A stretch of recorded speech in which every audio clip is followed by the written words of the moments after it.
5월 24일 주님의 교회 청년부 예배에 나오신 여러분을 주님의 이름으로 환영합니다. 우리 주위에 계신 분들께 이렇게 인사했으면 좋겠는데요. 하나님이 우리 하나님이십니다. 하나님이 우리 하나님이십니다. 네, 우리 한 번 더 인사할 때는 이렇게 인사합시다. 우리가 하나님을 알기 원합니다. 우리가 하나님을 알기 원합니다. 아멘. 출애굽기 6장 2절에서 8절의 말씀에서는 이집트의 노예로 살아가던 이스라엘 백성들에게 하나님이 약속을 주십니다. 내가 너희를 내 백성으로 삼고 나는 너희의 하나님이 될 것이다. 너희를 약속의 땅으로 인도할 것이다. 내가 그렇게 하겠다 라고 선언하십니다. 하나님이 약속하신 그 약속의 땅, 하나님 나라는 하나님이 우리 하나님 되시고 우리가 그분의 다스리심을 기쁘게 받아들이는 온전한 관계에서 시작되는 그런 나라였습니다. 우리가 오늘도 온전한 예배의 자리로 하나님의 나라로 나아갑시다. 사람의 눈으로 보기에 이곳은 광야이다, 저곳은 젖과 꿀이 흐르는 땅이다 하면서 어느샌가 소망을 잃어버리고 헤매던 날들을 뒤로 하고, 하나님, 우리가 하나님을 알기 원합니다. 하나님이 나의 하나님 되심을 알기 원합니다. 하나님이 다스리시는 그 나라를 나도 보기 원합니다.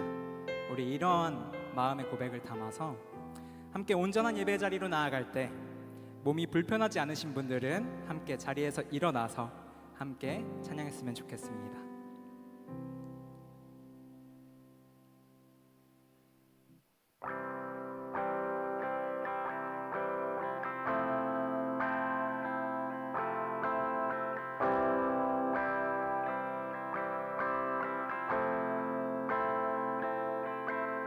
나는 보기 원하네 하나님의 어린 양, 나를 대신하여 죽으신 하나님의 어린 양, 나를 구원하신 분, 영원한 목자 되신 분, 시온산 위에 있는 어린 양, 그분을 보기 원하네. 함께 고백합시다. 나는 보기 원하네. 나는 보기 원하네 하나님의 어린 양, 나를 대신하여 죽으신 하나님의 어린 양, 나를 구원하신 분, 영원한 목자 되신 분, 시온산 위에 어린 양, 그분을 보기 원하네. 우리 한 번 더. 나는 보기 원하네.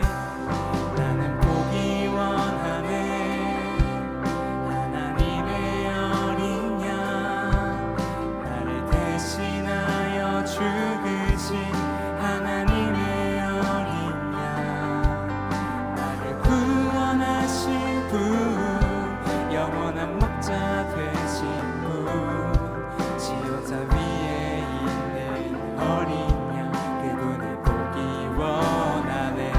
우리 이번엔 2절의 가사를 고백했으면 좋겠습니다. 나는 보기 원하네.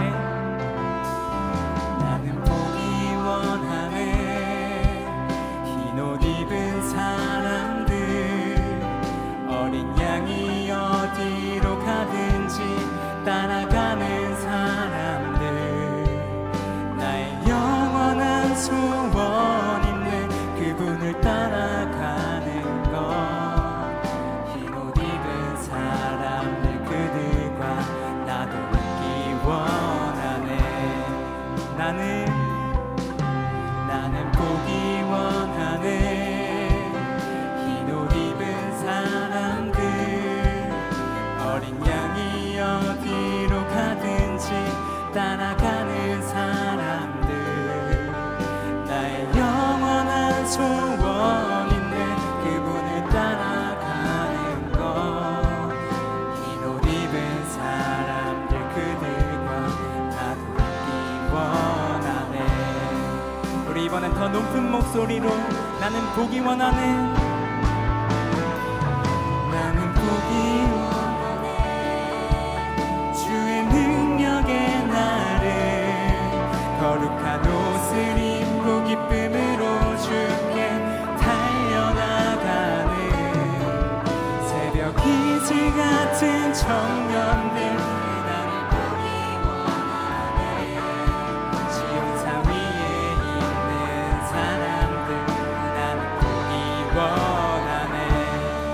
보기 원하네 나는 보기 원하네 주의 능력에 나를 거룩한 옷을 입고 기쁨으로 주께 달려나가는 새벽 이슬 같은 청년들 그들을 보기 원하네 지온산 위에 있는 사람들 나는 보기 원하네 우리 한 번 더 고백합시다 나는 보기 원하네 주의 능력에 나를 거룩한 옷을 입고 기쁨으로 주께 달려나가는 새벽 이슬 같은 청년들 그들을 보기 원하네 지온산 위에 있는 사람들 나는 보기 원하네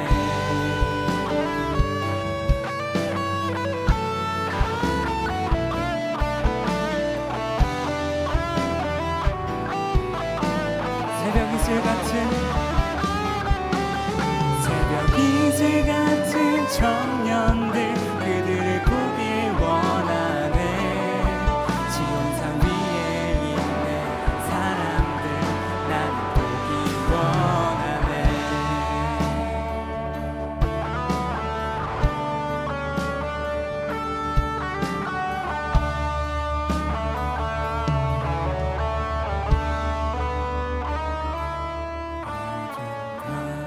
지나고 또 든다 환한 빛 보아라 저기 주 예수의 나라 있다니 곧 오겠네 오겠네 주 예수의 나라 이 땅에 곧 오겠네 오겠네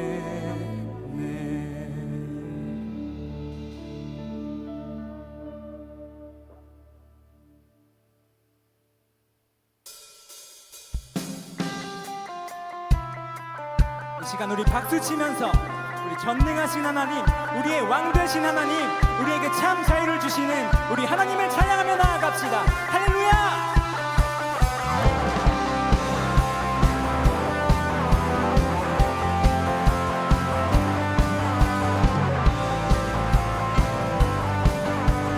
함께 고백합시다. 전능하신 하나님 지금 함께 하시니 기쁨으로 주 찬양해 주의 영이 가득해 풍성하신 은혜로 한없는 사랑으로 두려움 떠나가고 모든 결방 푸셨네 자유해 위대한 하나님 나와 함께 하시니 내 모든 삶 주께 속했네 온 세상 구하신 하나님 독생자 주와 함께 땅 끝까지 가리라 주와 함께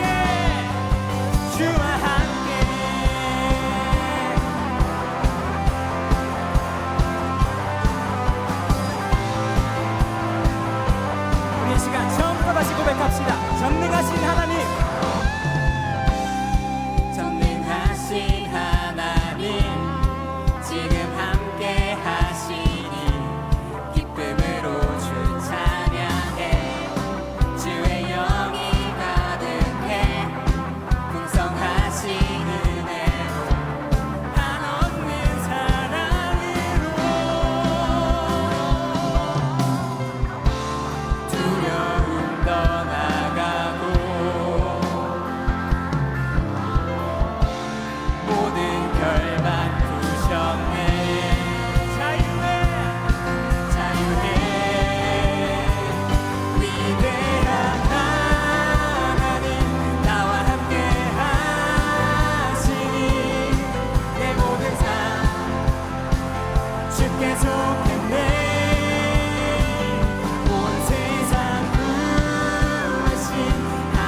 우리가 고백한 것처럼 전능하신 하나님은 우리와 함께하길 원하시고 우리를 통해 이 땅 가운데 하나님의 나라를 이루기 원하십니다. 그러나 때로는 우리의 모습을 돌아보면 눈앞에 보이는 현실에 대한 두려움과 여기가 내가 보기 원하는 곳이 아니라는 불평과 원망 속에 어느새 그 약속이 좀 희미해 보이기도 하는 것 같습니다. 출애굽 1세대들은 하나님의 약속 이후 광야를 40년 동안 떠돌아다니다가 결국 하나님이 약속하신 그 땅을 보지 못한 채 죽었습니다. 어딘가에 약속의 땅이 있겠지, 어딘가 약속의 땅으로 가겠지 하면서 광야를 헤매는 인생, 뜬구름 잡는 듯한 마음과 불평으로 가득한 그런 완악한 마음을 내려놓고 이 시간 하나님이 우리를 처음 부르신 자리, 하나님을 온전히 예배하는 자리로 다시 돌아갑시다. 우리가 두려워하고 불평하고 원망하던 그 자리에서도 하나님은 여전히 하나님 되십니다. 내 눈에는 보이는 것이 광야와 같고 기약 없이 헤매고 있는 것 같아 보이는 바로 그때에도 하나님이 우리를 진정으로 채우시는 분이시고 하나님이 우리를 살리시는 분이신 줄로 믿습니다. 아멘이십니까? 아멘. 우리 이 시간 함께 찬양하실 때 나의 영혼을 향해서 선포하듯이 내 영혼아 하나님을 찬송할지어다, 내 영혼아 감사함으로 우리 하나님 앞에 나아갈지어다 간절히 선포하시면서 더 깊은 예배의 자리로 나아갑시다.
그 앞에 나가면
거치며 땅을 위하여 이 준비하시니 예루살렘아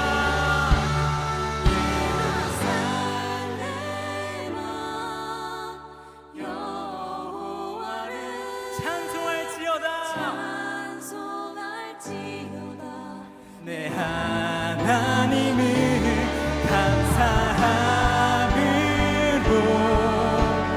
그 앞에 나가며 주님 제 앞에 이 시간 내 영혼을 향하여 예루살렘아 예루살렘아 여호와를 찬송할지어다 내 하나님을 감사함으로 그 앞에 나가며 주님 제 앞에 우리 이 시간 선포합시다. 구원하심이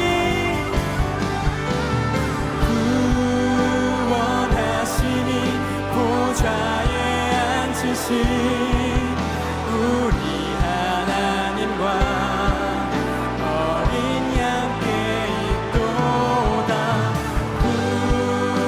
구원하심이 보좌에 앉으신 우리 하나님과 어린 양께 구원하심이 보좌에 앉으신 우리 하나님과 어린 양께 있도다. 구원하심이 보좌에 앉으신 우리 하나님과 우리 마지막으로 한 번 더 구원하심이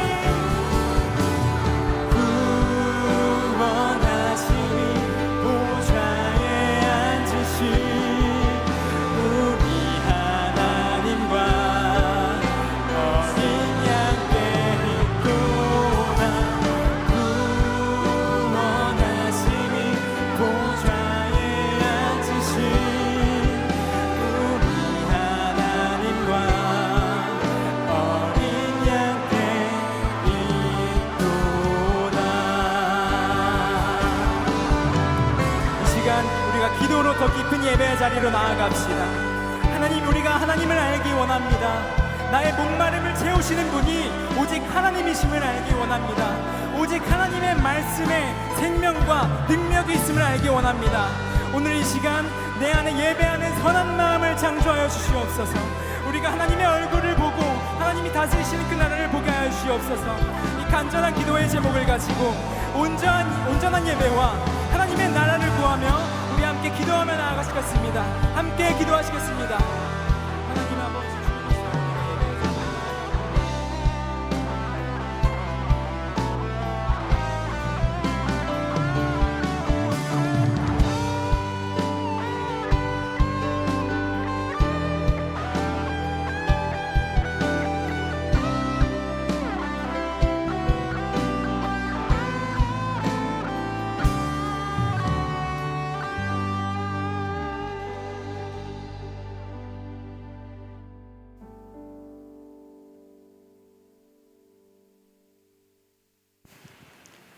기도하겠습니다.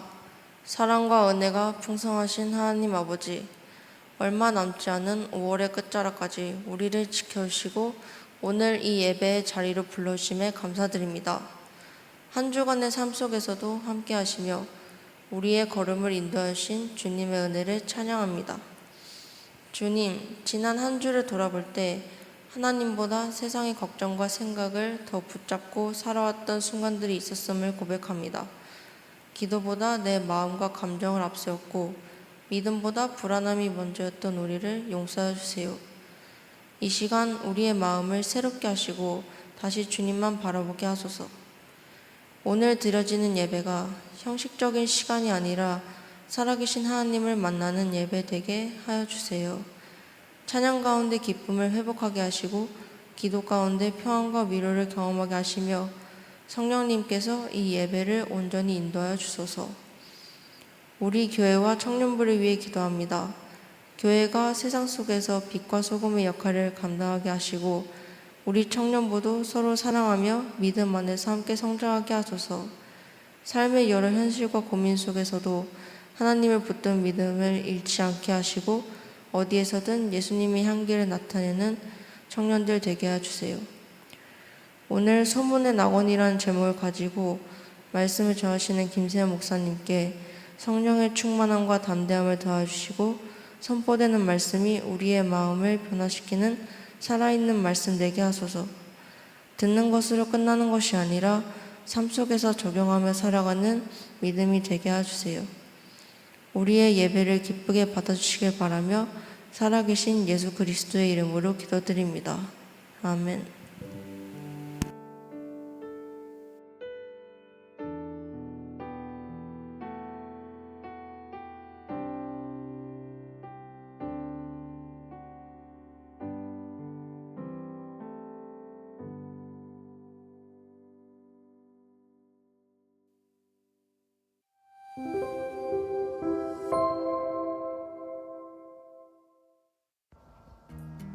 주님의 교회 청년 예배에 오신 모든 분들을 환영하고 축복합니다. 새가족 등록은 예배 전후 3층 대예배실 로비 새가족 데스크에서 가능합니다. 새가족 소식 안내드립니다. 20기 김찬영 형제와 32기 김상혁 형제가 등록을, 29기 이준혁 형제와 30기 성혜인 자매가 수료를 했습니다. 청년부와 함께하게 되신 모든 분들을 진심으로 환영하고 축복합니다. 5월 축구 모임 안내드립니다. 형제 축구 모임 차이지 말고 차세요는 5월 31일 주일 오후 6시부터 8시까지 잠실 유수지 풋살구장에서 진행됩니다. 청년부 누구나 참여 가능하며 신청 및 문의는 26기 황준환 형제에게 해주세요. 청년부 전체 임원회의 안내드립니다. 전체 임원회의는 오늘 오후 5시 15분 1층 제3집회실에서 진행되며 대상은 임원단, 코셀리더, 셀리더, 사역팀장 및 회계입니다. 청년부를 위해 권리를 행사하는 자리이니 많은 참석 부탁드립니다. 입교 및 세례 예식 안내드립니다. 입교 및 세례 예식은 5월 31일 주일 3부 예배 시 진행됩니다. 진정한 하나님의 자녀로 거듭나게 된 청년분들을 진심으로 축복합니다. 함질하물 발간 안내드립니다. 주님의 교회 소식지인 함질하물 516호가 발간되었습니다. 본당 뒤편과 1층 로비에 마련되어 있으니 많은 관심 부탁드립니다. 이상으로 5월 24일 광고를 마치겠습니다. 무더위 속 하나님과 더욱 끈끈해지는 청년부가 되길 소망합니다. 사랑하고 축복합니다. 감사합니다.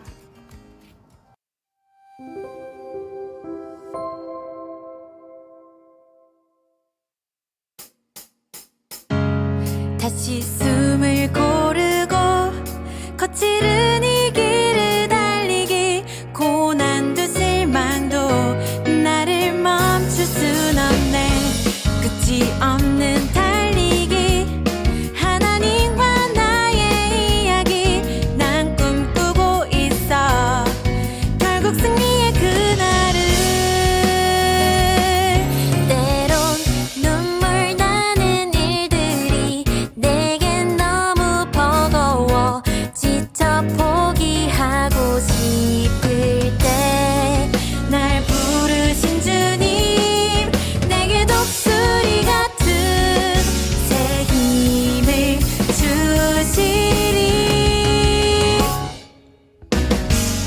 다시 숨을 고르고 거칠은 이 길을 달리기, 고난도 실망도 나를 멈출 순 없네. 끝이 없는 달리기, 하나님과 나의 이야기, 난 꿈꾸고 있어. 결국 승리의 그날을. 다시 숨을 고르고 거칠은 이 길을 달리기, 고난도 실망도 나를 멈출 순 없네. 끝이 없는 달리기 하나님과 나의 이야기 난 꿈꾸고 있어 결국 승리의 그날을 때론 눈물 나는 일들이 내게 너무 버거워 지쳐 포기하고 싶을 때 날 부르신 주님 내게 독수리 같은 새 힘을 주시니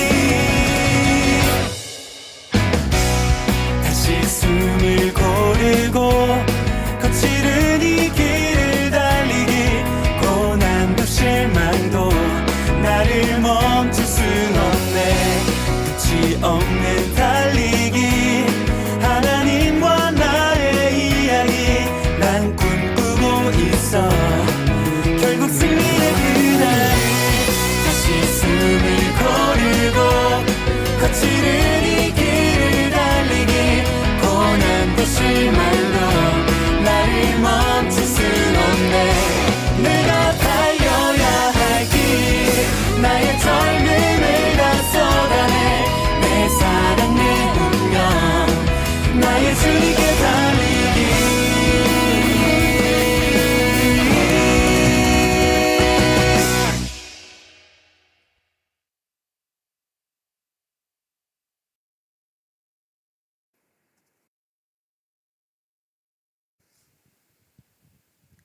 네, 우리 이 시간에는 가정을 세우는 커플이 있어서 우리 함께 축하하는 시간을 좀 가지려고 합니다. 김금백, 윤민지 커플인데요. 우리 축하의 박수로 맞이해 주시기 바랍니다.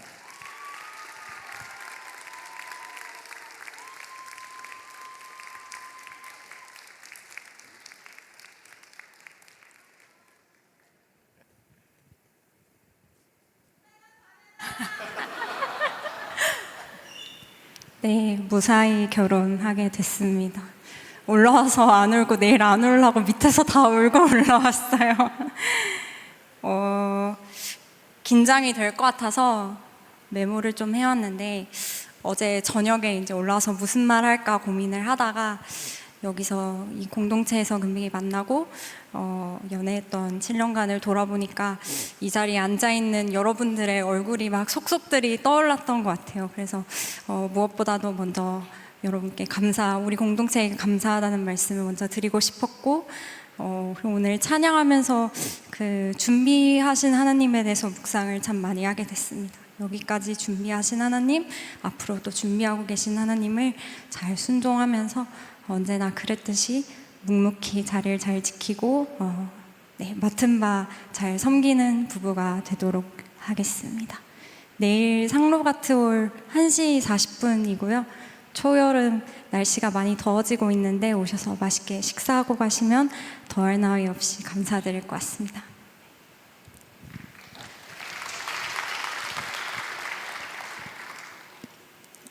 네, 저도 여기서 이제 결혼 인사를 한 수많은 이제 선배님들을 보면서 이제 저도 언젠가는 이 자리에 서겠다는 거를 상상을 했는데 생각보다 빨리 서게 된 것 같습니다.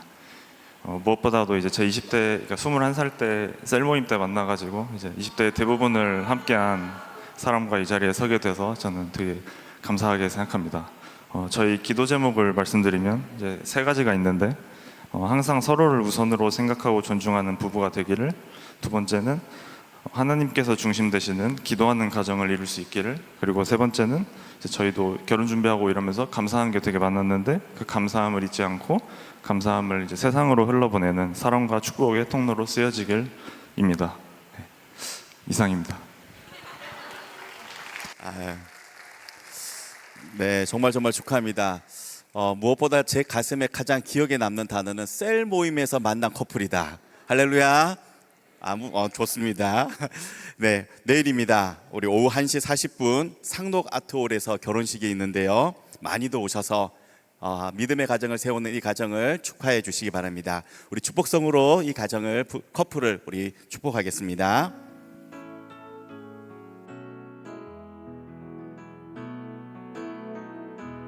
하나님의 사랑이 당신의 삶 가운데 가득하기를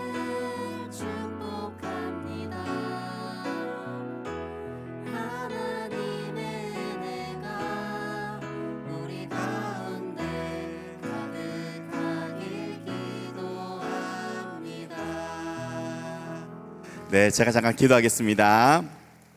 하나님, 우리 김금배 형제와 윤민지 자매를 지금까지 하나님의 크신 사랑 안에 인도하여 주시고 각자 부르신 자리에서 살아오게 하시고 또 때가 되어 하나님의 선하신 뜻 안에 믿음의 가정을 이루게 하신 은혜에 감사드립니다. 이제 이 두 사람이 믿음 안에서 함께 하나님을 바라보기 위해 믿음의 가정을 세우는 부부가 되려 합니다. 세워지는 믿음의 가정 위에 주님께서 선한 목자 되어 주셔서 가장 좋은 길, 선한 길로 인도하여 주시고 시냇가에 심겨진 나무가 철마다 열매를 맺듯이 때마다 필요한 것들로 풍성히 채워주시는 은혜와 복이 이들 위에 임하게 하여 주옵소서. 내일 결혼식이 있습니다. 오늘과 내일 건강 주시고 또 좋은 날씨 주시고 평안한 마음 주셔서 두 사람이 하나 되는 결혼식이 모두가 기뻐하는 천국의 잔치가 되도록 은혜 더해 주옵소서. 혼인잔치를 축복하여 주신 예수님 이름으로 축복하며 기도드립니다. 아멘. 우리 다시 한번 이 커플 향해서 축하의 박수하겠습니다. 고맙습니다. 또 이렇게 기쁜 소식을 전하는 시간을 갖는데요. 출산을 앞둔 또 커플이 있어서 이 시간에 이 가정을 위해서 또 기도하는 시간을 가지려고 합니다. 역시 또 다르죠. 스피드가 빨리 먼저 나오셨는데요. 이준호, 여수정 부부를 네, 박수로 맞이해 주시기 바랍니다. 안녕하세요. 딱풀이 엄마 26기 여수정입니다. 여기는 교회를 안 다녀가지고 25기 이준호 청년이고요. 저희 기도 제목이랑 출산 예정일 같이 나눠달라고 하셔서 올라왔는데 정리를 해놓고 저기 밑에다 두고 와서 생각나는 대로 말씀드리겠습니다.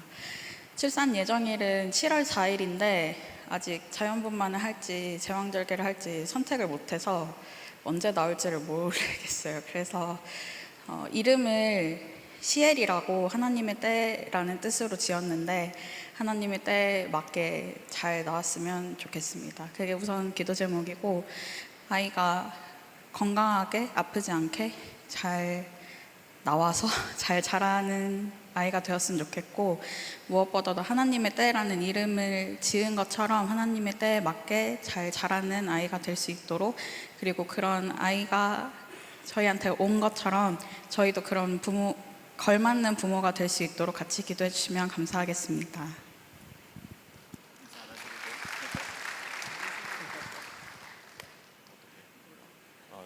네, 건강한 가정이 될 수 있도록 많은 기도 부탁드리겠습니다. 감사합니다. 네, 감사합니다. 예정기는 아직 남아 있지만요. 우리 청동부 공동체에는 미리 좀 인사를 드리고 또 이렇게 격려를 받는 것이 좋을 것 같아서 오늘 이 시간을 마련했습니다. 남은 기간 동안 수정자매와 우리 태명이 딱풀이라고요. 딱풀이. 네, 딱풀이의 건강과 또 순조로운 출산을 위해서 또 기쁨의 만남을 위해서 함께 기도해 주시기 바랍니다. 우리 또 가정을 위해서도 우리 축복송 함께 부르겠습니다.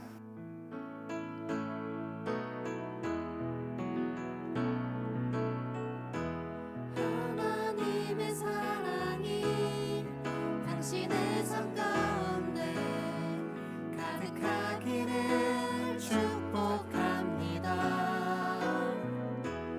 하나님의 은혜가 우리 가운데 가득하길 기도합니다. 네, 제가 잠깐 기도하겠습니다. 생명의 근원이신 하나님, 이준호, 여수정 부부의 가정에 귀한 생명의 선물을 주시고 기다림 속에서 기쁨의 만남을 준비하게 하시는 은혜에 감사드립니다.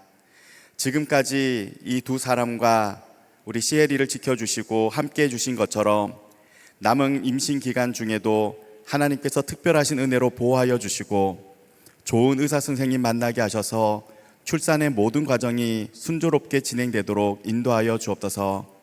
이 가정에 기쁨의 선물 딱풀이를 주심에 감사드립니다.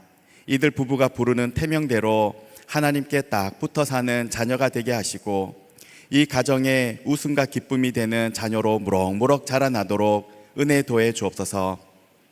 부부에서 이제 부모가 되는 이준호, 여수정 커플을 위해 기도합니다. 부모로서 하나님께 양육의 지혜를 구하게 하시고 부모로서 서로를 더욱 사랑하고 돕는 가운데 하나님이 기뻐하시는 믿음의 가정을 세워가도록 은혜 더해 주옵소서. 믿음의 가정을 축복하여 주신 예수님의 이름으로 축복하며 기도드립니다. 아멘. 우리 다시 한번 격려의 박수와 축하의 박수를 드리겠습니다. 고맙습니다. 네, 이제 하나님 말씀을 듣는 시간을 갖도록 하겠습니다.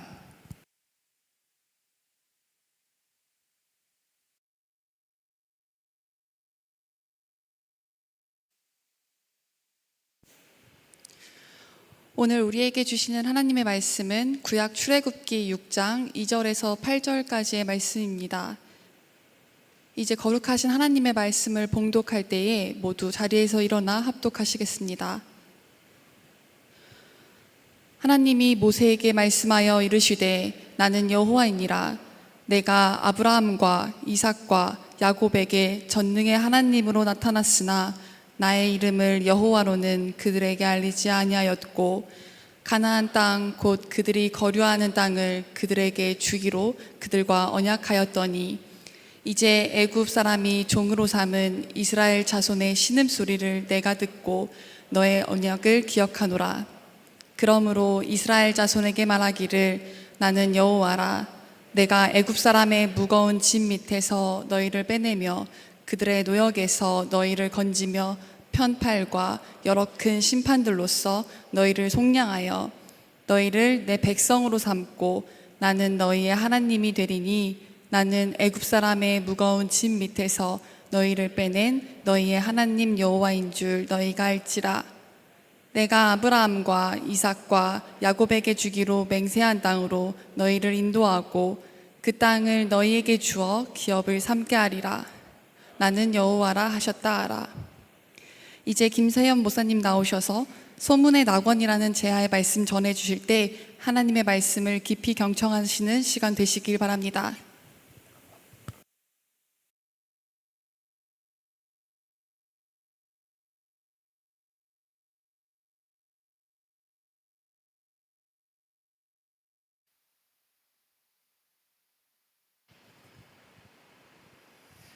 설교를 시작하기에 앞서 여러분과 하나님 앞에 한 가지 용서를 좀 구하려고 합니다. 제가 지난번에 이 자리에서 앞으로 한 달에 한 번 이 자리에서 뵐 때마다 바울 서신의 내용을 가지고 하나님의 말씀을 나눠보자라고 이야기를 했었는데요.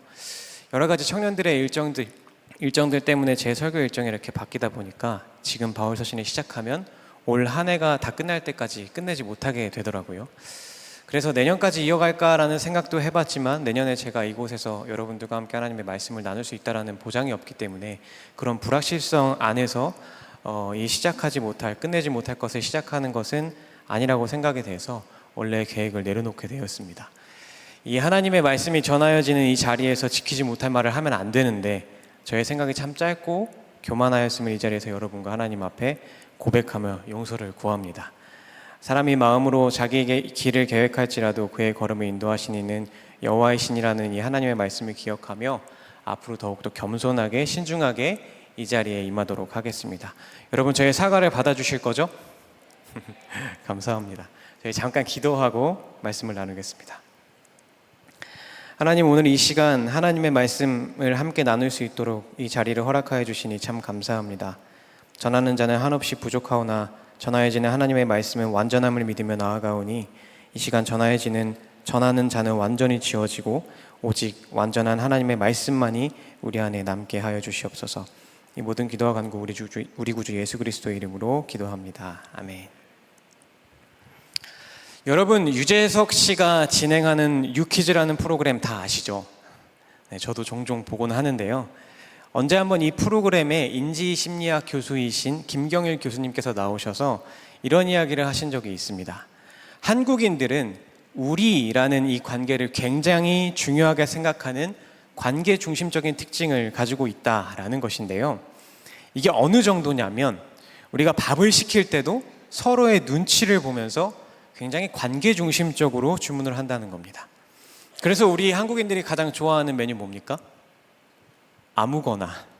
이 아무거나가 그래서 탄생했다는 거예요. 뭐 먹을래 하면 일단은 아무거나를 던져놓고 눈치를 싹 보다가 이제 예를 들어서 뭐 중국 음식을 시킨다고 하면은 누군가 그럼 나는 짜장면 하면 그럼 나는 짬뽕 시킬게 나눠 먹자. 나는 뭐 볶음밥, 나는 탕수육 이렇게 간다는 겁니다. 이렇게 내 밥을 고를 때도 함께 먹는 이 우리들의 관계성을 고려할 정도의 관계 중심적 사고방식을 가지고 있는 것이 우리 한국인들의 특징이다라는 것이죠. 이 이야기를 들으면서 저도 우리 청년들이 그래서 그랬구나 하면서 무릎을 탁 쳤는데요. 여러분이 저와의 관계를 그 정도로 소중하게 생각하는구나 라고 하며 감동을 좀 받았습니다. 그런 거 맞죠? 네, 상종하고 싶지 않아서 그런 거 아니죠? 여러분, 그래도 저희가 뭐 먹을래? 라고 물어보면 여러분들이 먹고 싶은 것을 대답해 주시기 바랍니다. 저희의 관계는 이 아무거나의 관계를 뛰어넘는 그런 관계가 되기를 소망합니다. 근데 정말 맞는 것 같아요, 그죠? 우리는 참 이 우리 안에서 이루어지는 이 관계를 굉장히 중요하게 생각하는 것 같습니다. 이러한 우리 민족의 특징은 우리가 신앙생활을 하는데도 굉장히 굉장한 장점을 가지고 있는데요. 왜냐하면 이 우리가 그리스도인으로서 이 믿음의 경주를 달려나갈 때 가장 기본적이자 또 가장 중요한 것이 바로 이 하나님과의 관계이기 때문입니다.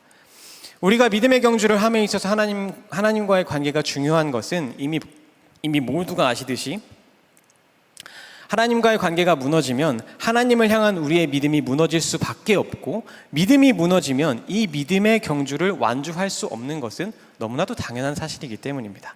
또한 하나님의 관계가 무너지면 우리 그리스도인 공동체의 관계도 무너질 수밖에 없는데요.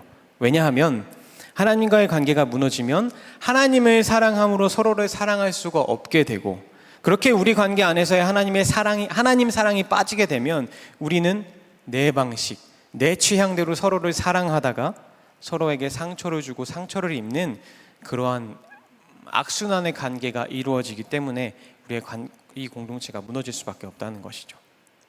그렇기 때문에 우리 그리스도인들에게 있어서 가장 기본적이자 가장 중요한 것이 바로 하나님과의 관계라는 것입니다. 그래서 오늘은 이 하나님과의 관계에 대한 부분을 성경에서 어떻게 이야기하고 있는지 함께 나누어 보려고 하는데요. 성경의 많은 부분이 이 하나님과의 관계에 대한 부분을 잘 말씀해주고 있지만, 오늘 우리는 그 중에서도 우리가 읽은 이 본문의 말씀이 속해 있는 출애굽기 전체의 내용을 통해서 하나님께서 원하시는 하나님과 우리와의 관계는 어떠한 것인지, 또 그러한 관계를 위해서 우리에게 필요한 것은 무엇인지 함께 살펴보며 하나님의 말씀을 경청해 보려고 합니다. 먼저 오늘 본문 말씀인 이 출애굽기를 한 문장으로 한번 정리를 해보면, 이스라엘 백성이 노예 생활을 청산하고 하나님께서 그들에게 약속하신 소문의 낙원으로 가는 여정을 담고 있는 성경의 한 권이다 라고 할 수 있겠는데요. 하나님께서는 이 여정을 430년의 노예 생활 동안 이스라엘 백성들 속에 깊이 박혀버린 그 노예 근성과 우상 숭배와 같은 하나님과의 관계를 세우는 것에 반하는 것을 모두 다 지워버리시고, 하나님이 누구이신지 또 자신들이 어떠한 존재인지를 확실하게 알게 하심으로써 하나님과 이스라엘 백성의 관계를 다시 세우고자 하셨습니다. 쉽게 말하면 관계 회복이죠.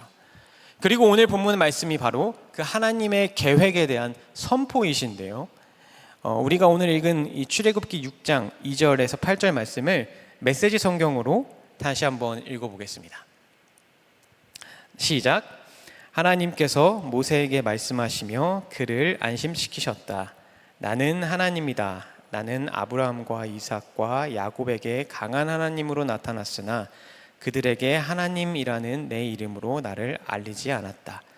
또한 나는 나그네로 머물던 가나안 땅을 그들에게 주기로 그들과 언약을 맺었다. 이제 나는 이집트 사람들이 종으로 부리는 이스라엘 자손의 신음소리를 듣고 나의 언약을 기억했다. 그러니 너는 이스라엘 자손에게 이렇게 전하여라. 나는 하나님이다. 내가 이집트의 혹독한 강제 노동에서 너희를 이끌어내겠다. 내가 너희를 종살이에서 구해내겠다. 내가 직접 나서서 강력한 심판을 행하여 너희를 속량하겠다. 내가 너희를 내 백성으로 삼고 너희 하나님이 될 것이다. 너희는 내가 이집트의 혹독한 강제 노동에서 너희를 이끌어낸 하나님, 너희 하나님인 것을 알게 될 것이다. 나는 아브라함과 이삭, 야곱에게 주기로 약속한 땅으로 너희를 데려가서 그 땅을 너희에게 주어 너희 나라가 되게 하겠다.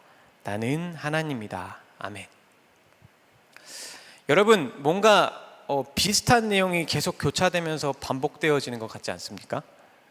왜냐하면 이 하나님의 선포가 이스라엘 백성들에게 아주 익숙한 문학적 구조인 교차대구법으로 되어 있기 때문입니다.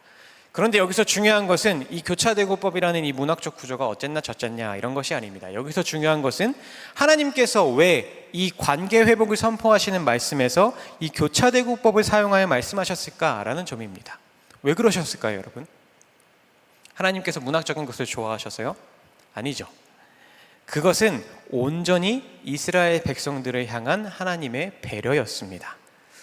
사실 하나님께서는 그냥 야 이제부터 내가 너희들 애굽에서 데리고 나가서 관계 회복할 거니까 그냥 자말 말고 따라와 하고 그냥 말을 듣든 안 듣든 그냥 몇 살 잡고 끌고 나와도 되는 그런 명분과 능력을 다 가지고 계시는 분이셨습니다. 그런데 그렇게 하지 않으셨죠. 하나님께서는 이스라엘 백성들을 위해서 먼저 자기 자신을 낮추시고 그들과 눈높이를 딱 맞추셔서 이야기하셨다는 겁니다. 왜냐하면 이스라엘 백성들은 너무 오랜 노예 생활로 지쳐있고 또 하나님에 대해서 무지해져 있는 상태였기 때문입니다.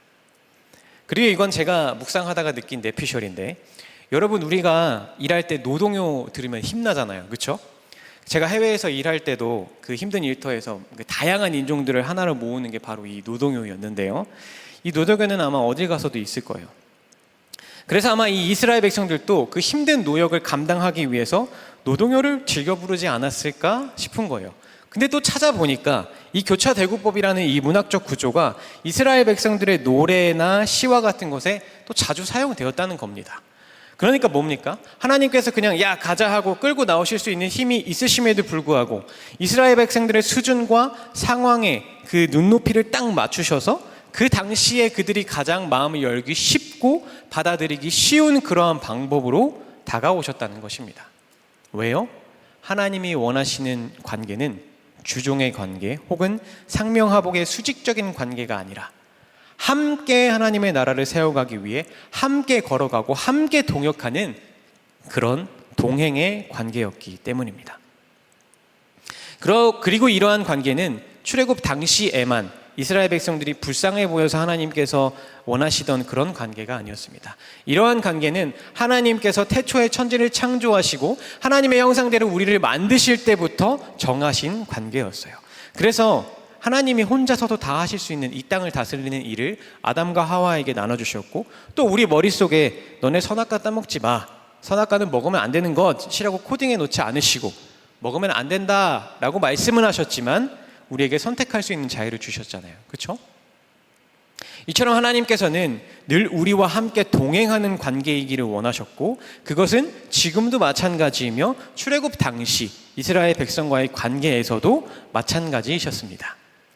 그래서 이렇게 교차대구법이라는 이스라엘 백성들에게 익숙한 문학적 구조, 문학적 표현을 사용하셔서 하나님의 계획을 이스라엘 백성들이 알아듣기 쉽게, 받아들이기 쉽게 선포하셨다는 것이죠. 이게 정말 중요한 포인트입니다, 여러분. 우리 한번 따라해 볼까요? 중요하니까. 하나님이 원하시는 관계는 함께 동행하는 관계이다. 그러니까 하나님께서 이스라엘 백성과 회복하시고자 하시는 그 관계는 뭐예요? 방금 우리가 같이 따라한 하나님과 동행하는 관계라는 것입니다. 자, 이렇게 하나님께서 출애굽, 그러니까 하나님과 이스라엘 백성들의 관계를 회복하고 그들과 함께 동행하시기 위한 이 여정을 선포하시고 나서 가장 먼저 하신 게 있는데요. 그게 뭔지 아십니까, 여러분? 바로 이스라엘 백성들에게 하나님이 누구이신지 바로 알게 하는 것이었습니다. 우리가 누군가 관계를 맺기 위해서 먼저 서로 알아가는 것이 중요하잖아요. 그래서 남녀가 처음 만나는 자리를 소개팅이라고도 하죠. 일단 서로를 소개하면서 알아가야 우리가 관계를 쌓을 수 있으니까요. 그렇죠? 저도 제 인생 첫 소개팅에서 지금의 아내를 만났는데요. 그때 이제 서로를 알아가는 그 시간을 굉장히 충실하게 이행했기 때문에 지금 이렇게 딸 둘을 낳고 인생길을 함께 행복하게 동행하며 살아갈 수 있었던 것입니다. 여담이지만 저희는 데이트할 때요, 뭐 영화 보고 이런 거 하지 않았어요. 저희는 산책하거나 카페에 가서 커피 마시면서 대화를 정말 많이 했습니다. 그 대화도 얕은 대화가 아니고 서로를 진짜 알아가기 위한 그런 깊이 있는 대화를 정말 많이 했어요. 그게 결혼의 비결, 행복의 비결 아닐까요? 연애하시는 분들, 결혼을 준비하시는 분들 기억하시기 바랍니다. 자, 다시 하나님 말씀으로 돌아와서 마찬가지로 하나님과 우리와의 관계에 있어서도 이렇게 서로를 알아가는 것이 굉장히 중요하다는 건데요. 특히 하나님과 우리와의 관계에 있어서는 하나님을 아는 것이 꼭 먼저 되어야 합니다. 무엇이 먼저 되어야 된다고요? 하나님을 아는 것. 그래서 기독교 신학의, 개혁 신학의 정수인 이 깔뱅의 기독교 강요에서도 가장 먼저 나오는 것이 하나님을 아는 지식이죠. 기독교 강요뿐만 아니라 대부분의 신학 서적에서 가장 먼저 나오는 것이 뭐냐면 하나님에 대한 것이에요. 왜냐하면 우리는 하나님으로부터 나온 존재들이기 때문에 우리를 만드신 하나님께서 누구이신지 우리가 먼저 알아야 그러한 하나님께서 만드신 우리가 어떠한 존재인지도 정확히 알 수 있게 되고, 이러한 순서대로 하나님이 누구이신지 그리고 내가 누구인지 알아야 하나님과의 관계를 바로 세울 수 있기 때문입니다. 그런데 출애굽 당시 이스라엘 백성들은 430년이라는 긴 애굽 생활 가운데 하나님이 누구이신지를 잊어가고 있는 상황이었습니다. 아니, 오히려 그 애굽의 문화와 그들이 섬기는 우상들과 더욱더 가까워져서 자신들이 하나님의 나라에 선택받은 백성들이라는 그 정체성조차 잃고 애굽인들이 던져주는 것만 받아먹는 데 급급한 그런 노예근성에 찌든 민족이 되어있던 상황이었습니다. 쉽게 말해서 하나님과의 관계가 완전히 무너져 있는 상황이었던 것이죠. 그래서 하나님께서는 그 관계 회복의 첫 번째 단계로 자신이 누구이신지 이스라엘 백성들에게 정확하게 알게 하심과 동시에 440년 동안 그 애굽의 생활 동안 이스라엘 백성들 깊은 곳에 자리 잡은 그 노예의 근성과 또 우상 숭배의 흔적을 완전히 지워버리시기 위해 무엇을 들고 오셨는지 아세요, 여러분? 아빠가 치킨을 들고 오는 것처럼 그 애굽에 있던 백성들에게 10가지 재앙을 들고 가십니다. 당시에 이 애굽은 세상의 모든 피조물을 신으로 섬기는 그런 이들이었는데요. 그래서 그들에게는 이 그리스 로마 신화와 같은 그런 신들의 이야기, 어떤 판테온이 있었습니다. 그러니까 하나님이 들고 오신 이 10가지 재앙, 나일강을 피로 만드시는 것부터 시작해서 개구리, 이, 파리, 악질, 독종, 우박, 메뚜기, 흑암, 그리고 장자의 죽음에 이르기까지 이 하나님이 애굽을 심판하신 10가지 재앙은 단순한 자연재해가 아니라 나일강의 신 오시리스부터 시작해서 애굽인들이 섬기는 모든 신들과 그들이 최고의 신으로 섬겼던 태양신 라, 그리고 심지어 살아있는 신이라고 불려왔던 그 파라오라는 존재까지 애굽인들이 믿던 그 모든 판테온을 하나님께서 도장 깨게 하시듯이 하나씩 다 박살내버리신 그런 사건입니다. 왜요? 왜 박살내셨을까요? 하나님의 취미가 박살내는 거라서 그렇게 하셨을까요? 아니죠. 이스라엘 백성들의 그 내면 깊숙한 곳까지 침투해서 그들의 신앙을 오염시키고 있었던, 어쩌면 우리가 구전으로만 듣던 그 하나님보다 우리 눈앞에 보이는 이 애굽의 신들이 더 강하고 진짜 신이 아닐까라는 그 은연중에 품어왔던 그 모든 우상 숭배의 흔적을 뿌리채 뽑아버리시기 위해, 그리고 아까 그 하나님과 우리와의 관계를 바로 세기 위해서는 무엇이 먼저 선행되어야 된다고 했죠? 하나님을 아는 지식, 그죠? 다 알고 계시죠?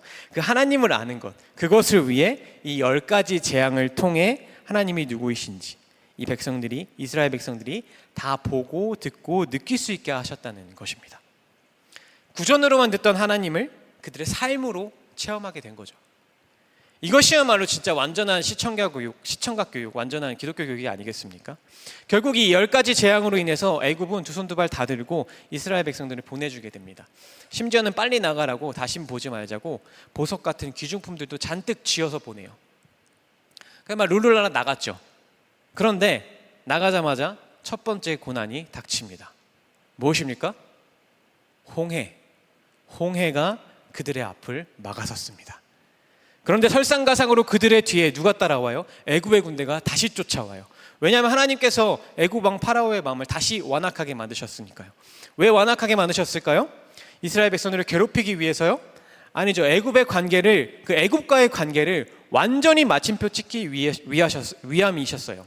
안 그러면 이 의심 많고 후회 많은 이스라엘 백성들이 계속 우리 딸하면 어떡하지? 불안해하고 그 다시 애굽으로 돌아갈까 말까 고민할 걸 뻔히 아셨기 때문에 일부러 파라오의 마음을 완악하게 하셔서 이스라엘 백성들을 쫓아오게 하신 겁니다. 그리고 그 결과는 무엇이었습니까? 다 아시듯이 하나님께서 아주 강한 동풍을 밤새도록 일으키셔서 홍해를 반으로 가르시고 그 바닥을 사람들과 수레가 지나갈 수 있는 완전한 마른 바닥으로 만들어 주십니다. 그래서 이스라엘 백성들을 지나가게 하시죠. 그리고 뒤에 따라오던 애굽 병사들은 어떻게 돼요? 애굽 병사들이 막 따라오니까 이스라엘 백성들이 다 건너가고 나서 다시 그 가르셨던 홍해를 덮으심으로 그 애굽의 군사를 전부 수장해 버리십니다. 메시지 성경은 이 사건을 이렇게 표현합니다. 하나님께서 이집트 사람들을 바다 한가운데 쳐넣어 버리셨다.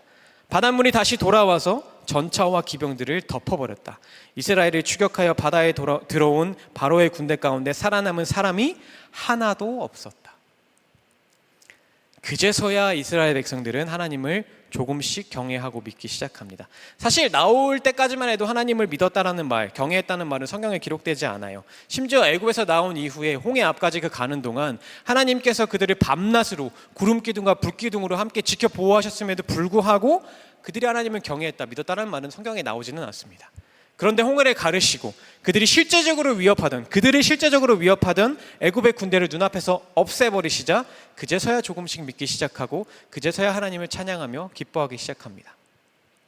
이러한 이스라엘 백성들의 모습을 우리가 봤을 땐 참 의심 많고 참 믿음이 약하네 라고 할 수도 있지만 430년 동안이라는 그 긴 시간 동안 애굽의 강대함을 온몸으로 느꼈던 이스라엘 백성들에게 있어서는 어쩌면 이것이 당연한 반응이 아니었을까 싶기도 합니다.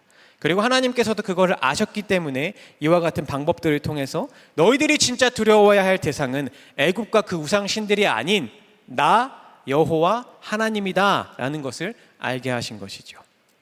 이렇게 10가지 재앙과 홍해 사건을 통하여 하나님께서는 자신과 이스라엘 백성들의 관계를 다시 세우는 첫 번째 단계인 하나님을 알게 하는 작업을 시작합니다. 그리고 이를 통해 하나님께서는 다시 그들의 머릿속에 구전으로만 전해 들어왔던 그 소문의 하나님을 실존하시는 하나님, 참 소망 되시는 하나님으로 바꾸기 원하셨던 것이죠. 그리고 그렇게 이스라엘 백성들은 이제 본격적으로 하나님이 약속하신 땅, 그 소문의 낙원으로 향한 여정을 시작하게 됩니다. 그런데 이 여정은요, 여러분들이 성경을 쭉 읽어보시면 아시겠지만 출애굽기부터 민수기까지 쭉 이어지거든요. 처음부터 끝까지 진짜 낯이 뜨겁습니다. 홍해를 건너고 자기들을 쫓아오던 그 애굽의 군대가 막 홍해로 쓸려갈 때는 막 야르 하나님 짱이에요, 하나님 멋있어요, 하나님밖에 없어요 하면서 정말 난리도 아니게 하나님을 찬양하고 기뻐했던 이들이 이제 심리적인 압박감에서 벗어나니까 긴장이 풀려서 목이 마른 건지 물을 내놓으라고 불평하기 시작합니다.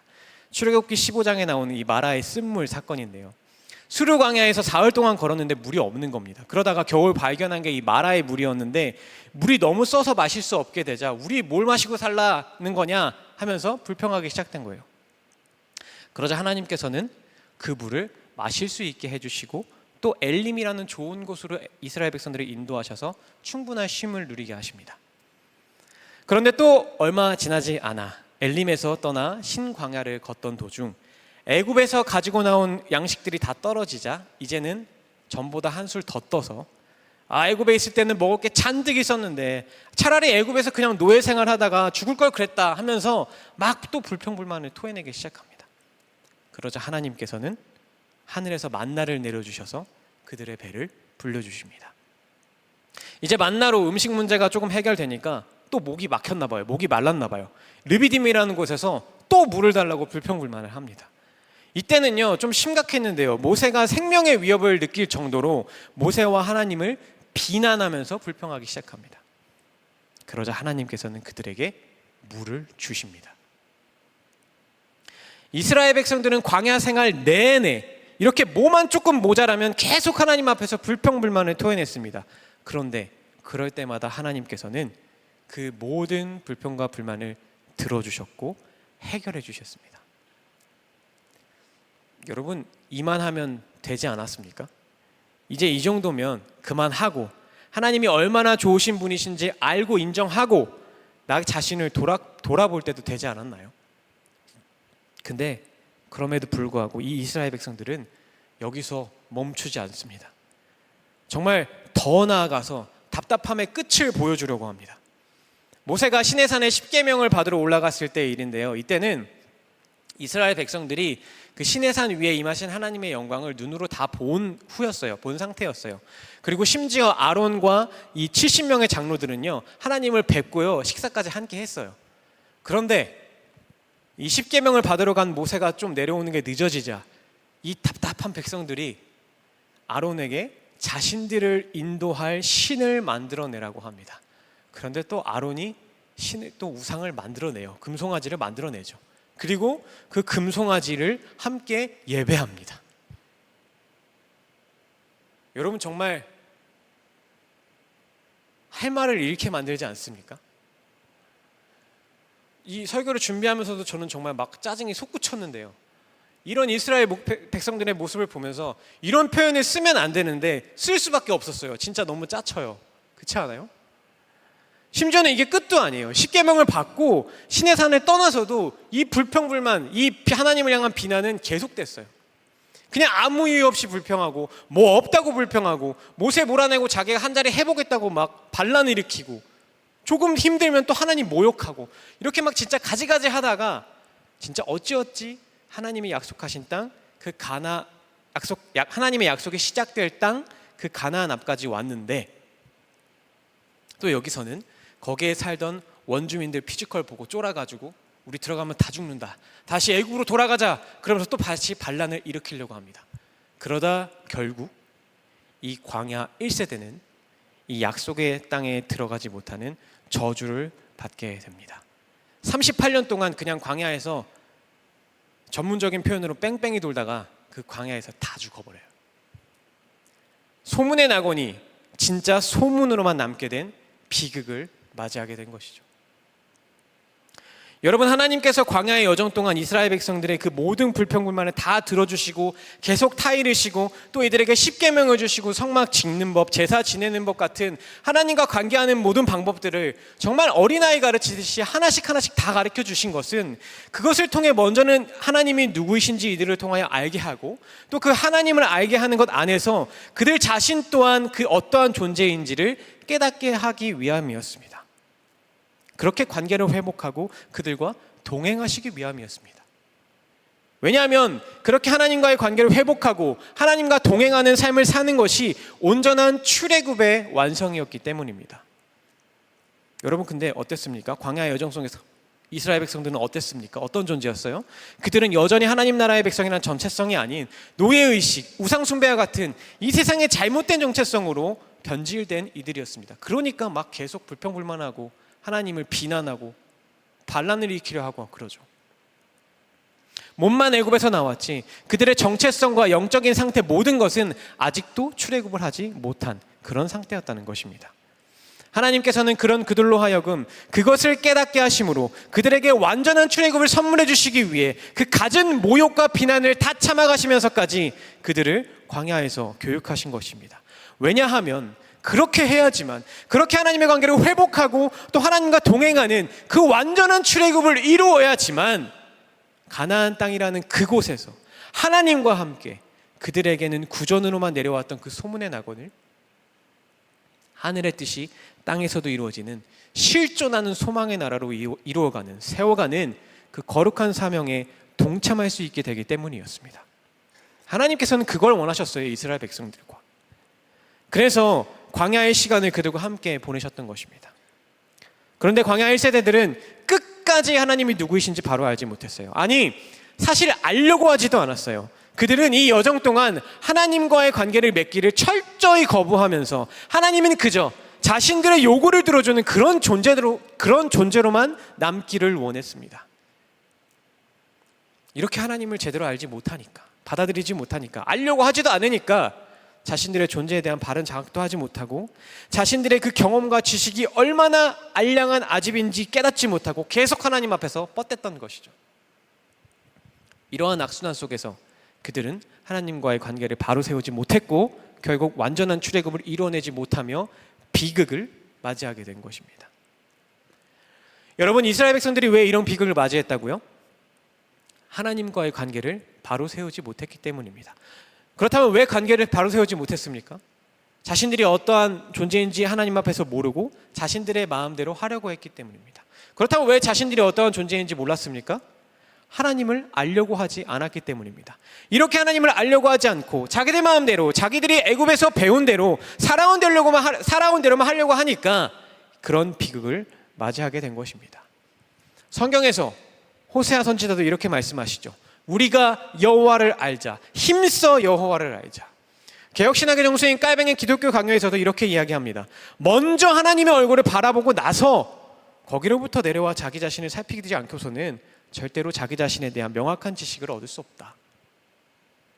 만약 1세대들이 그 광야의 여정 가운데 하나님을 바로 알았다면 자신들의 고집과 아집이 하나님 앞에서 얼마나 알량한 것들인지, 또 자신이 얼마나 죄된 존재이고 얼마나 연약한 존재인지 목격하였을 것이고 하나님 앞에 엎드렸을 것입니다. 그랬다면 그들은 하나님을 믿고 하나님만을 믿고 의지하며 하나님과 동행하기 원하는 그 하나님이 원하시는 그 관계로 회복했을 것이고 그렇게 완전한 출애굽을 이루어냈을 것입니다. 그리고 그들은 그 소문의 낙원을 실존하는 소망의 나라로 이루어가는 거룩한 사명에 동참하게 됐겠죠. 말씀을 정리하겠습니다. 결국 나중에는 그 관계의 악순환의 모습을 처음부터 끝까지 다 지켜본 2세대들, 광야 2세대들이 하나님과의 관계를 회복하고 가나안 땅에 들어가 하나님과 동행하는 시간만큼은 그 소문의 낙원을 소망의 나라로 세워가는 일에 동참하게 됩니다. 그런데 또 그러다가 나중에는 또 사람을 왕으로 세우려고 하는 그 과정 속에서 하나님과의 관계가 무너지고 하나님과의 관계가 무너지니까 이스라엘도 다시 무너져 내리고 말죠. 하지만 하나님과 동행했던 그 시간만큼은 하나님의 나라를, 그 소망의 나라를 세워가는 일에 동참하게 됩니다. 여러분, 이러한 오늘의 말씀을 통해 우리가 알 수 있는 것은 무엇입니까? 하나님께서 우리에게 하시고자 하시는 그 말씀은 무엇입니까? 우리의 인생도 하나님께서 아브라함과 이삭과 야곱을 통해 이스라엘 민족에게 약속하신 것처럼 예수 그리스도를 통해 우리에게 약속하신 그 하나님 나라라는 소문의 낙원을 이 땅 가운데 실존하는 소망의 나라로 세워가는 여정입니다. 그 여정을 위해서 우리는 먼저 하나님과의 관계를 바로 세우는 완전한 출애굽을 해야 합니다. 그리고 그것을 위해서 먼저 하나님을 알아야 합니다. 어떻게 해요? 하나님께서 우리와의 관계를 회복하시기 위해 이 땅 가운데 보내주신 그 독생자 아들이시자 우리의 죄를 대속하신 어린 양, 그 예수 그리스도를 통해서요. 그 하나님의 말씀을 통해서요. 그 예수 그리스도를 통해서 우리에게 주신 그 하나님의 말씀이 무엇이었습니까? 내 마음과 뜻과 힘을 다해서 하나님을 사랑하라. 사랑하는 사이에서 가장 필수적인 요건은 무엇이라고 했습니까? 서로 아는 것이라고 했죠. 그러니까 결국 구약을 통해서도 신약을 통해서도 하나님께서 우리가 하나님과 관계를 회복하기 위해서는 먼저 해야 하는 것이 하나님을 아는 것이다 라고 이야기해 주시고 계시는 것입니다. 그리고 이것이 우리가 하나님과 동행함으로 하나님의 사역에 동참하기 위해 필요한 가장 기본적이고 필수적인 조건, 자격입니다. 이게 안 되면 우리는 광야 1세대처럼 하나님께서 우리에게 약속하신 그 소문의 낙원이 소문 속의 낙원이 되어버리는 비극을 맞이하게 될 것입니다. 사랑하는 주님의 교회 청년부 여러분, 제가 여러분을 너무나 사랑해서 다시 한 번만 반복하겠습니다. 하나님께서는 예수 그리스도를 통해 약속하신 그 하나님 나라라는 소문의 낙원을 이 땅 가운데 실존하는 소망의 나라로 세워가는 거룩한 사역에 우리 모두를 동참시키길 원하십니다. 우리와 함께 동역하시길 원하십니다. 우리와 함께 동행하시길 원하십니다. 그리고 우리가 그 거룩한 사역에 함께 하기 위해서는 가장 먼저 하나님과의 관계를 회복해야 합니다. 그리고 그 관계를 회복하기 위해서는 신구약 성경의 가르침처럼 철저히 하나님을 아는 것으로부터 그 관계의 회복이 시작되어야 합니다. 하나님 말씀 앞에 바로 서서 그분이 얼마나 거룩하시고 얼마나 사랑이 많으신 분이신지 우리가 먼저 대면해야 합니다. 그리고 나서 그 앞에서 우리의 고집이, 우리의 아집이 얼마나 하나님 앞에서 헛된 것이었는지, 우리의 전적 타락의 이 본성을 처절하게 인정하고 십자가 은혜 앞에 엎드려져야 합니다. 그렇게 하나님 앞에 엎드려져서 하나님, 저는 제 힘으로는 단 하루도 제대로 살 수 없는 연약한 존재입니다. 나를 불쌍히 여겨주셔서 나와 동행하여 주시옵소서 라는 이 간절한 고백이 우리의 심령의 고백으로 터져 나올 때 성령 하나님께서 우리를 완전한 출애굽의 그 길로 인도하여 주실 것입니다. 그리고 그때 비로소 우리는 하나님과 동행함으로써 세상 사람들에게는 그저 소문의 나라로 알려져 있는 그 하나님의 나라를 이 땅 가운데 실존하는 소망의 나라로 세워가는 그 거룩한 사명에 동참하는 히스토리 빌더가 될 수 있을 것입니다.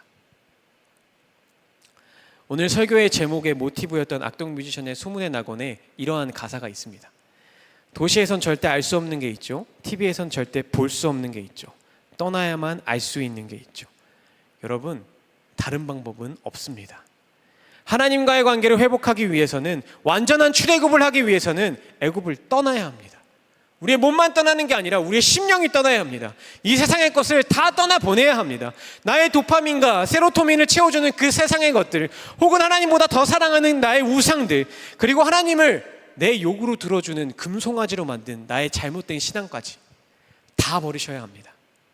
이 세상이 가르치는 사랑의 방법, 관계의 방법 다 버리셔야 합니다. 오직 말씀, 오직 기도, 오직 주님만을 높이는 그 삶의 찬양으로 나아가야 합니다. 우리 이번 한 주 다른 것 아닌 하나님과의 관계를 회복하는 그 일에 목숨 한번 걸어봅시다.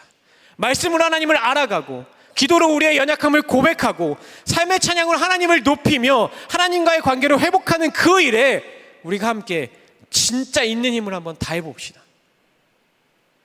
여러분의 한 주가 말씀과 기도와 삶의 찬양으로 하나님과의 관계를 회복하여 세상 사람들에게는 소문의 낙원인 그 하나님의 나라를 실존하는 소망의 나라로 이 땅 가운데 세워가는 히스토리 빌더의 삶으로 변화되는 시간 되기를 간절히 주님의 이름으로 축원합니다. 이제 주님 주신 말씀 기억하며, 주님, 우리가 주님을 알기 원합니다. 주님만을 보기 원합니다. 우리의 시선을 다른 곳이 아닌 주님으로 향하게 하여 주시옵소서. 이러한 우리의 고백이 담긴 곡조 있는 기도를 주님께 올려드리겠습니다.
알기 원합니다.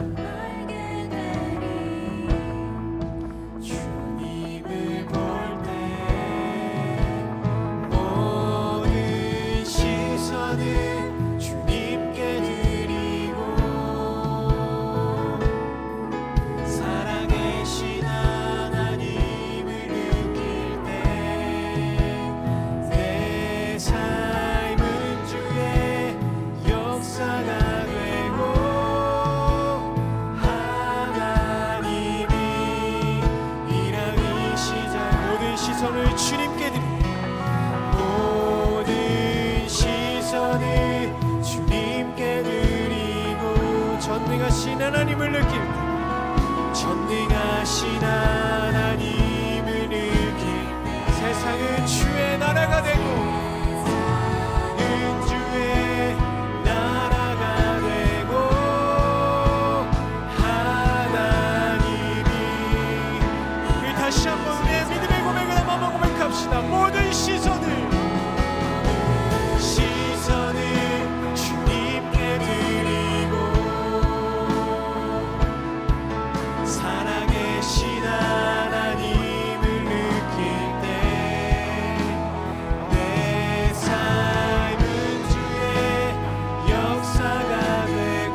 이 시간 함께 기도하길 원합니다. 주님, 우리가 주님을 알기 원합니다. 주님을 알므로써 우리의 죄된 본성을 깨닫고 주님 앞에 엎드려져서 주님과의 관계를 온전히 회복하길 원합니다. 우리에게 주님의 말씀을 허락하는, 주님의 말씀을 사모하는 그 마음을 허락하여 주셔서 날마다 주님을 알게 힘쓰는 자들 되게 하여 주시옵소서. 날마다 하나님을 알아가는 그 기쁨을 우리 안에 가득하게 하여 주시옵소서. 우리의 이 간절한 마음을 담아 우리의 중보자 되신 주님을 간절히 찾으며 기도하며 나아갑시다. 거룩하고 사랑이 많으신 아버지 하나님, 이 시간 주님 앞에 우리의 기도의 간구를 올려드립니다. 주님께 간구하는 우리의 입술을 주관하여 주셔서 주님이 원하시는 기도와 간구를 우리가 심령으로 고백으로 주님께 올려드릴 수 있게 하여 주시옵소서. 주님, 이 시간 우리가 간구하며 원하는 것은, 나아가는 것은 우리의 마음 가운데 주님을 알기 원하는 마음이 날마다 모든 순간마다 가득하기를 원함입니다. 주님, 한시라도 주님의 말씀을 떠나면 사망의 음침한 골짜기로 다니기를 즐겨하는 우리의 이 연약함을 긍휼히 여겨주셔서 우리의 마음 가운데 주님의 말씀을 사모하는 그 마음을 허락하여 주시옵소서. 그렇게 우리가 주님의 말씀을 사모함으로 그 주님의 말씀함으로 선포되어지는, 계시되어지는 그 주님을 알아가게 힘쓰는 자들 되게 하여 주시옵소서. 우리의 육신의 저격을 채우기 위한 이 세상의 것들을 떠나 하나님과 우리의 관계를 멀어지게 하지는 그 모든 것을 떠나 우리의 오직 주님만을 사랑하고 주님만을 알기에 더욱더 힘쓰는 그러한 우리가 되게 하여 주시옵소서. 성령 하나님이여, 세상이 강요하는 헛된 유혹과 우상들을 과감히 끊어내어 버려주시고 오직 주님의 말씀을 갈망하는 마음을 우리 안에 가득히 부어주셔서 날마다 하나님을 알아가는 그 기쁨이 우리 주님에게 청년부 안에 들불처럼 일어나게 하여 주시옵소서. 그리하여 무너졌던 하나님과의 관계가 다시금 온전히 회복되어지는 이 모두가 되게 하여 주시옵소서. 우리 한 가지만 더 기도하길 원합니다. 우리가 주님과의 관계를 회복함으로써 이 땅 가운데 하나님의 뜻을 이 땅 가운데 하나님의 뜻이 이루어지는 그 소망의 나라를 세워가는 사역에 함께하기를 원합니다. 하나님께서 허락하신 이 삶의 모든 날 동안 주님과 동행하며 이 세상 가운데 그 소망의 나라, 그 하나님의 나라를 세워가는 자들로서 살아갈 수 있게 우리의 삶을 들어 사용하여 주시옵소서. 우리 다시 한번 이 기도의 제목을 가지고 간절히 우리의 중보자 되신 주님을 찾으며 기도하며 나아갑시다.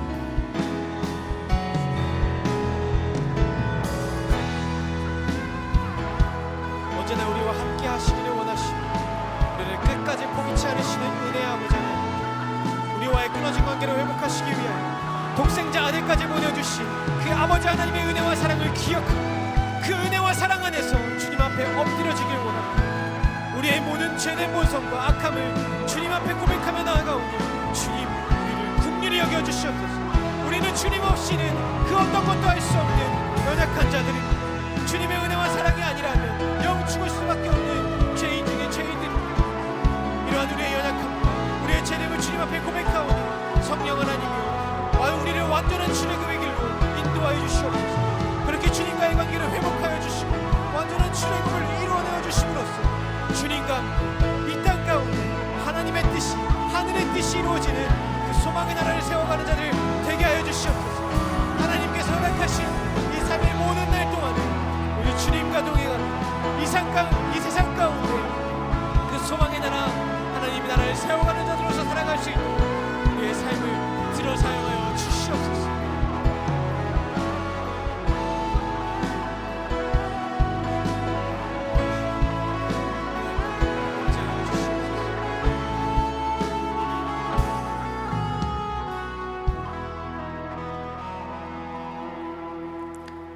주님, 오늘도 죄 많은 우리를 이 은혜로운 예배의 자리로 초대하여 주시니 참 감사합니다. 우리가 이 예배의 자리에 나와 함께 예배할 수 있다는 것이 당연한 것이 아니라 그 모든 것이 다 주님의 크신 은혜와 사랑임으로 말미암음임을 우리가 날마다 잊지 않고 기억하며 기쁨과 감사로 예배할 수 있는 우리 모두 되게 하여 주시옵소서. 오늘 우리에게 주신 그 말씀을 기억하며 이 세상 그 무엇보다 먼저 하나님을 알아가기 힘쓰는 우리 되길 원합니다. 성령 하나님이여, 우리의 마음 가운데 주님의 말씀을 사모하는 그 마음을 허락하여 주셔서 그 말씀으로 그 말씀 안에 계시되어지신 그 하나님을 힘써 알아가는 우리 모두가 되어지게 하여 주시옵소서. 그렇게 주님과 관계를 회복함으로써 이 땅 가운데 하늘의 뜻이 이루어지는 그 소망의 나라를 세워가는 사역을 주님과 함께 넉넉히 감당해 나아가는 우리 모두가 되게 하여 주시옵소서. 하나님께서 우리에게 허락하신 물질, 그 물질의 주인이신 물질의 주인은 하나님이심을 고백하며 다시 주님께 내어드린 귀한 손길들이 있습니다. 그 손길들 위에 더 크신 하나님의 은혜와 사랑으로 채워주시고 그들을 통하여 흘려보내주신 그 물질들이 주님의 마음과 시선이 있는 곳에 사용되게 하여 주시옵소서.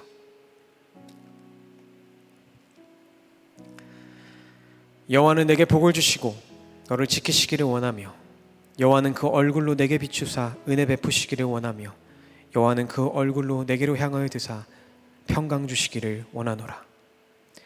우리 구주 예수 그리스도의 은혜와 온 땅의 주인 되신 하나님의 사랑과 언제나 우리와 함께 하시는 성령 하나님의 교통하심이 주님의 교회 청년부 공동체 위에 지금으로부터 영원까지 함께 하시기를 간절히 축원하옵나이다. 아멘.